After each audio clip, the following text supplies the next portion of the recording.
Assalamualaikum warahmatullahi wabarakatuh. Perkenalkan, kami dari kelompok 5. akan menjelaskan mengenai materi reksadana syariah. Sebelumnya, saya akan memperkenalkan rekan saya.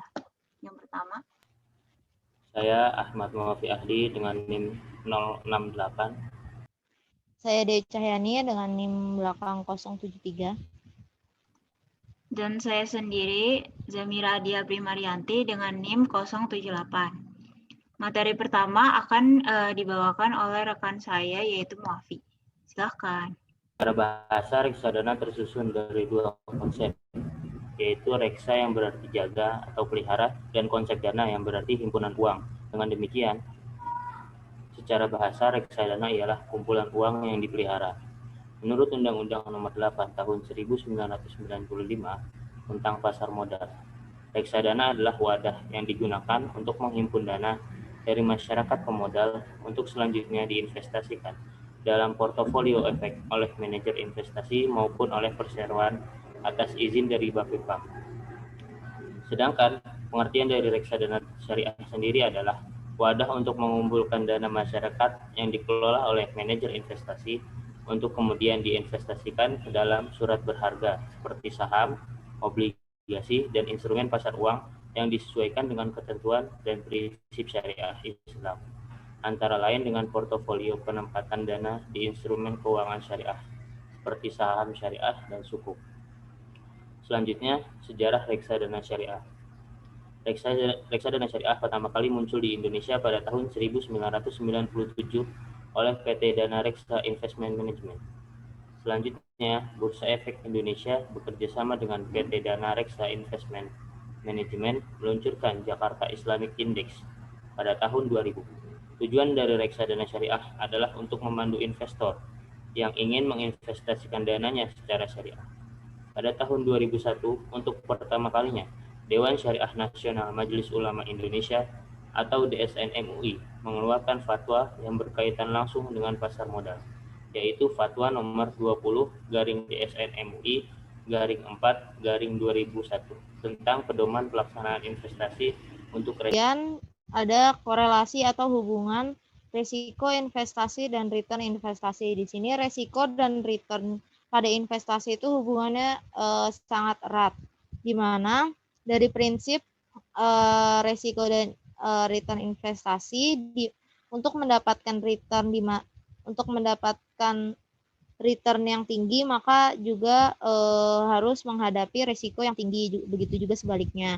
Dari prinsip tersebut muncullah teori-teori yang menghubungkan antara risiko dengan return. Salah satunya diawali oleh teori efficient portfolio yang dikembangkan Harry Markowitz, yang isinya terdapat dua tipe risiko. Yang pertama, risiko yang tidak dapat dihilangkan atau unsystematic, yaitu melalui proses pembentukan portofolio investasi yang dapat dilakukan dengan cara mengalokasikan dana yang tersedia untuk investasi ke lebih dari satu aset investasi. Kedua, yaitu resiko yang dapat dihilangkan atau sistematik.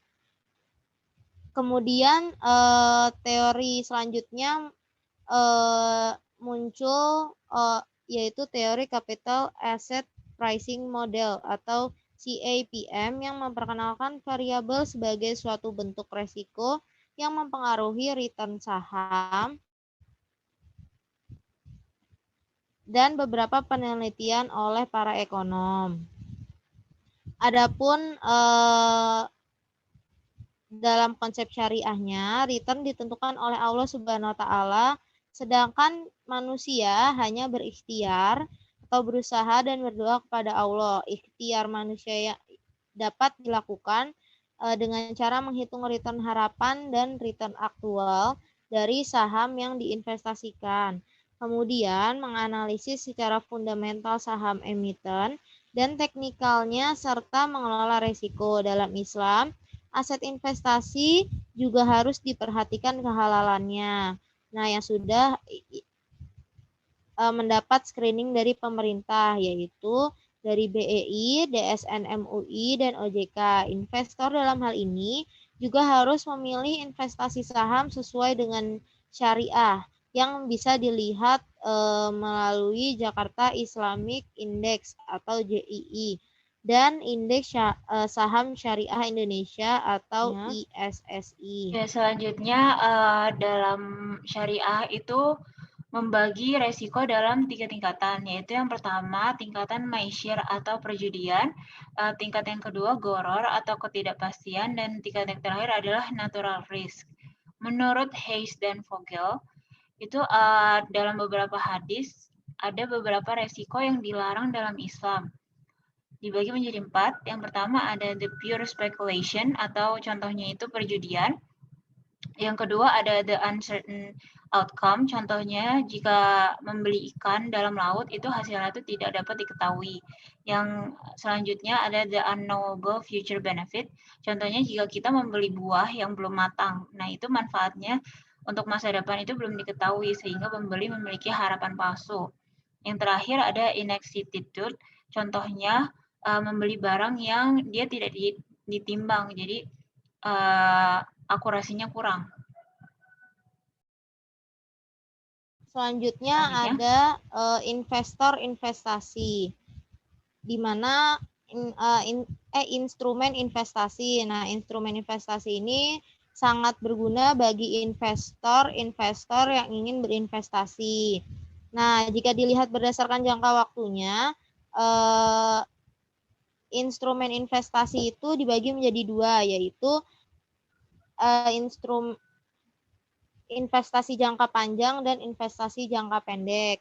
Nah, yang pertama itu investasi jangka pendek. Investasi jangka pendek ini contohnya reksadana. Reksadana ini cocok bagi investor yang ingin berinvestasi dalam kurun waktu 3-12 bulan. Tujuannya hanya untuk sekedar mengamankan dana yang mereka miliki atau investor miliki sambil menunggu munculnya peluang investasi lain yang memiliki return lebih optimal. Nah, kekurangannya dari investasi jangka pendek ini memiliki return yang jauh lebih rendah dibandingkan investasi jangka panjang. Nah, kemudian yang kedua adalah investasi jangka panjang. Investasi jangka panjang ini contohnya adalah saham, di mana investor yang ingin berinvestasi dalam jangka waktu bertahun-tahun cocok untuk memilih investasi ini agar bisa menghasilkan return yang lebih besar. Nah, investasi jangka panjang ini umumnya memiliki return lebih optimal dibandingkan investasi jangka pendek. Namun, investasi jangka panjang ini biasanya rugi pada tahun-tahun pertama investor berinvestasi.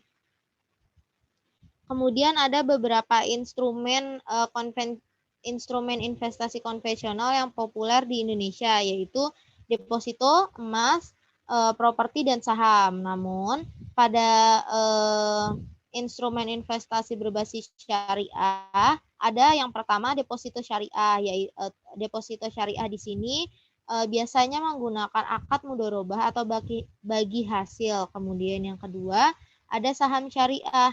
Pada saham syariah tidak menerapkan jumlah kegiatan usaha seperti perjudian, perdagangan yang tidak disertai dengan penyerahan barang dan jasa, tidak menggunakan bank berbasis bunga, dan memproduksi barang atau jasa yang haram zatnya dan sebagainya. Nah, saham yang masuk dalam kategori saham syariah ini harus masuk dulu ke dalam daftar efek syariah yang diumumkan oleh OJK. Yang ketiga yaitu sukuk. Sukuk di sini ialah surat berharga yang dikelola harus berdasarkan prinsip syariah yang tidak mengandung maisir atau perjudian, goror atau ketidakjelasan, dan riba. Sukuk juga dijamin oleh pemerintah dalam Undang-Undang Nomor 19 Tahun 2008 tentang surat berharga syariah negara. Kemudian yang keempat ada reksadana syariah. Pada reksadana syariah, dananya hanya ditempatkan pada instrumen seperti saham dan obligasi yang masuk dalam daftar efek syariah. Kemudian yang terakhir ada P2P lending syariah atau peer-to-peer lending syariah, yaitu instrumen investasi yang relatif baru di Indonesia. Jadi peer-to-peer lending syariah ini baru akhir-akhir ini ada muncul di Indonesia. Nah, instrumen investasi ini adalah sarana pinjam-meminjam antara bank, yaitu pemberi pinjaman, dan penerima pinjaman atau nasabah, namun terhubung secara online. Kemudian ada resiko-resiko investasi. Nah, resiko sendiri di sini pengertiannya adalah besarnya penyimpangan antara tingkat pengembalian yang diharapkan dengan tingkat pengembalian aktual. Artinya, semakin besar penyimpangannya, maka semakin besar pula tingkat resikonya. Nah, menurut Tedlin, tahun 2010 terdapat beberapa sumber resiko yang dapat mempengaruhi besarnya resiko. Yang pertama ada interest risk. Interest risk ini adalah resiko yang berhubungan dengan perubahan tingkat bunga tabungan dan pinjaman. Kemudian yang kedua ada market risk, yang merupakan resiko yang berasal dari variabilitas return karena fluktuasinya dalam keseluruhan pasar sehingga berpengaruh pada semua sekuritas. Ketiga yaitu ada inflation risk. Inflation risk adalah resiko menurunnya daya beli masyarakat akibat kenaikan harga barang-barang secara terus-menerus dan umum. Keempat ada business risk, yang merupakan resiko tantangan bisnis yang dihadapi perusahaan yang semakin ketat. Selanjutnya yang kelima itu ada financial risk. Jadi financial risk ini keuangan yang berkaitan dengan struktur modal yang digunakan untuk mendanai kegiatan perusahaan. Terus selanjutnya ada liquidity risk. Liquidity risk itu risiko yang berkaitan dengan kesulitan untuk mencairkan portofolio. Lalu ada exchange risk atau bisa disebut dengan currency risk, merupakan risiko perubahan nilai tukar mata uang antar negara. Lalu yang terakhir ada country risk. Ini resiko dalam bidang keamanan dan stabilitas perekonomian dalam suatu negara. Nah, biasanya resiko yang paling ditakuti oleh nasabah sebelum melakukan investasi itu ada turunnya nilai investasi, sulitnya produk investasi untuk dijual, serta hasil investasi yang diberikan tidak sebesar kenaikan harga barang dan jasa. Selanjutnya ada konvensional versus syariah.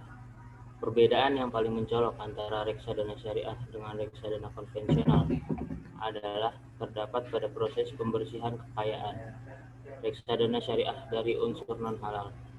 Proses ini adalah pembersihan atau cleansing kekayaan reksadana syariah dari unsur non-halal yang wajib dilakukan oleh manajer investasi. Maksud dari pembersihan kekayaan reksadana syariah dari unsur non-halal adalah penyesuaian portofolio reksadana syariah saham ketika daftar efek syariah telah berlaku efektif.